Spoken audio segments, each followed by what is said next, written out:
Wheel of Games!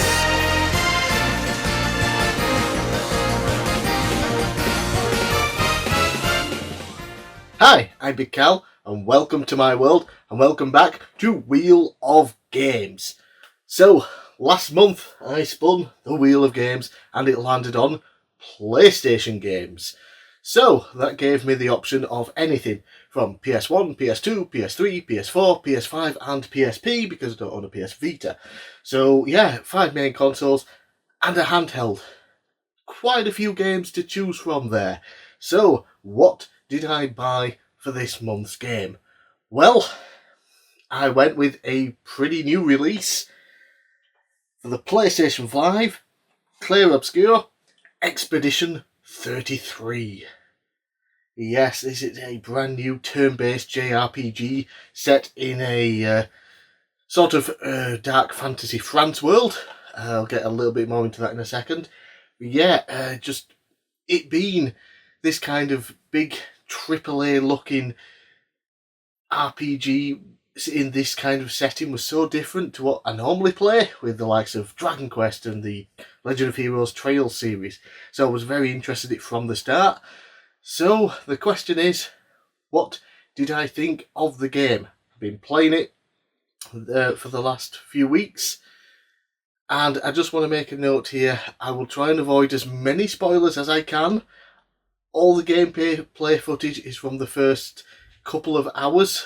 Almost all the information I give is stuff that was announced, shown in trailers and announced in, interviews and things like that. I've avoided a lot of stuff, so don't worry if you haven't played the game yet. There's very little here that's going to be spoiled for you. So, let's take a look. Clair Obscur Expedition 33, developed by new studio Sandfall Interactive, is a turn-based JRPG that adds in dodging and parrying to the combat to switch up the usual formula, and takes place in a dark fantasy Belle Epoque setting. I'd probably completely butchered that, but that's how it's described online, and it's basically France about 150 years ago. This gives the game a much more unique look than typical JRPGs, which visually tend to be more anime style.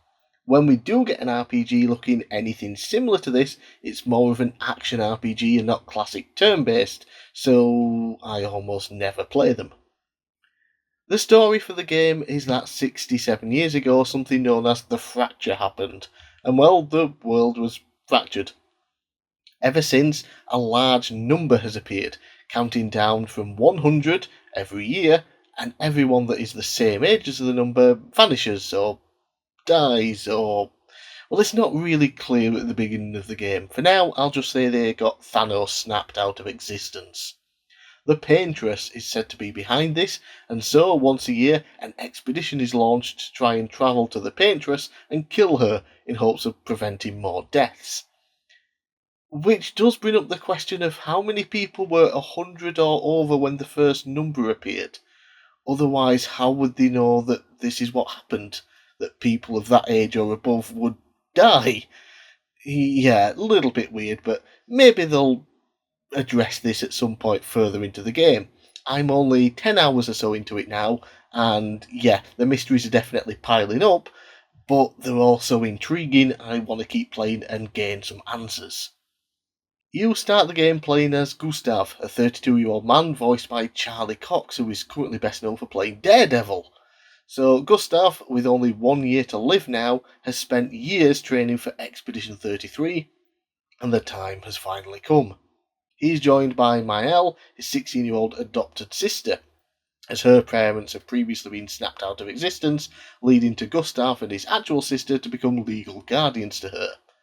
Despite being so young and still having many years before she gets Thanos snapped out of existence, she's determined to join Expedition 33 in hopes of saving everyone else from having to go through what she has. These two act as the two main party members for a while until others are introduced. I really enjoy their interactions, and they seem to be nice, complex characters from the get-go, rather than falling into the stereotypical JRPG cliches. In the early part of the game, before you set sail on Expedition 33, you do meet some other characters, such as Lune, who will become a party member, and some of the others will as well, but I will avoid spoiling which ones they are, except for Lune, obviously, because she's there really early on, and if I didn't mention her being in the party, I would be very short on footage I could use for this video. Now for the gameplay. On the surface, it's how you'd expect a JRPG to be. Wander around the world, find items here and there, explore different paths, and run into enemies. The enemies are collectively known as Nevron, seemingly painted by the paintress. Like all JRPGs, there are many different designs, all with their own strengths and weaknesses in battle for you to try and exploit, using elemental attacks, etc, etc. The combat is turn-based, but when you're being attacked, you can avoid damage completely by either dodging, which is the easiest way, or parrying, which is way harder, but can result in a counter-attack too. This is where the combat will probably decide if you're going to play the game or not. I personally kind of suck at it. Dodging I can maybe do 50% of the time, but parrying I am terrible with. Like maybe 5% of the time if I'm lucky. And unfortunately the game seems to be built around you actually being able to perform these moves, as getting hit by some attacks will result in either a one-hit kill or take away a ton of HP. I died a lot early on, but because I enjoy everything else about the game, including the combat without dodging and parrying, I just turned down the difficulty. So now when I do get hit, I take considerably less damage for the most part, and I can still enjoy the game. A few other systems do get added over time, which I find to be easier, thankfully, but those are very situational, while dodging and parrying is a key part of every single battle. Each character has their own unique skills and abilities for combat too, as you would expect. Gustav, for example, when he lands a successful blow, builds up an overcharge meter. This can then be used for the overcharge skill, and if it's full, it will deal a ton of damage. However, you can use it at any time as long as you have at least one built up in the meter and you have enough AP for it. Mael, on the other hand, has various stances during battle, which can change depending on which skill you choose to use. And then, when in, say, the offensive stance, certain skills will deal more damage, while you will take more damage as your defences have been left open. Other party members also have their own different combat abilities too, but again, I don't want to spoil anything.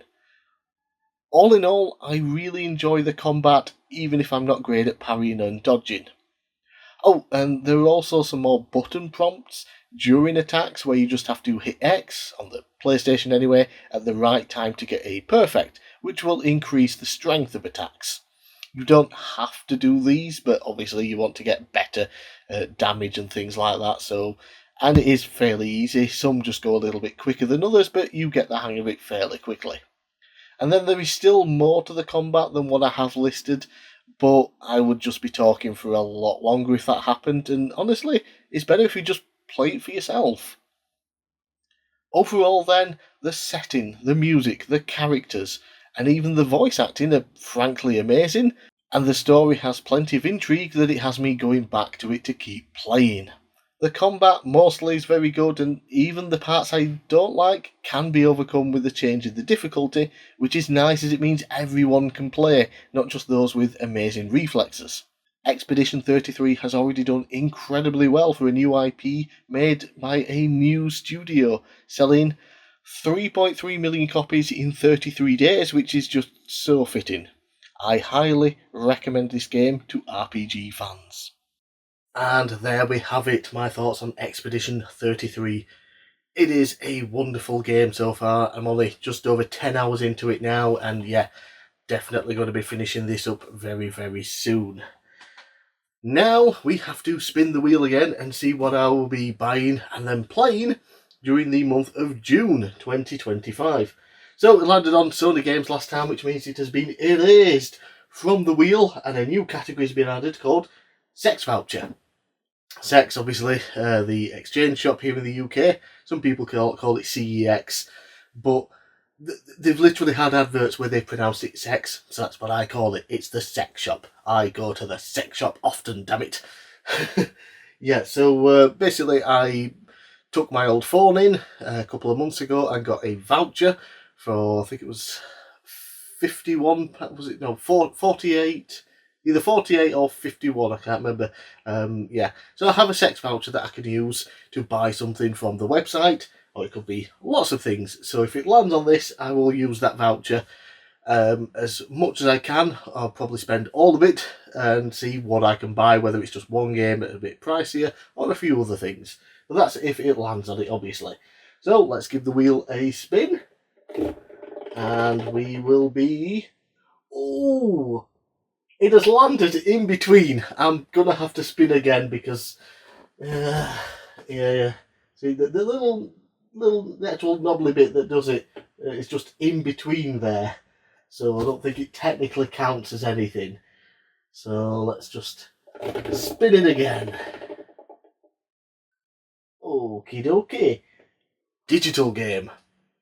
So this means I won't have anything physical to show off in the next video, but a digital game does limit it ever so slightly to online stores, obviously, such as the PS5, the PS4, maybe even the PS3, the Nintendo Switch, and PC, which of course doesn't limit me anymore because the PC digital games available is monstrous. So it'll be interesting to see what I get, because unless there's some big digital sale and there's a game exclusively digital that I want to buy on a console, there's a very good chance I'm going something PC related for the first time in these videos.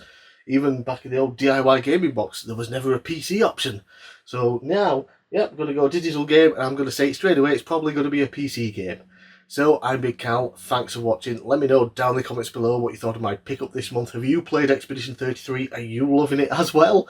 Do you have some of the same issues that I have with the combat? And let me know if there's any particular awesome games I should get digitally. And yeah, I'll see you again next time.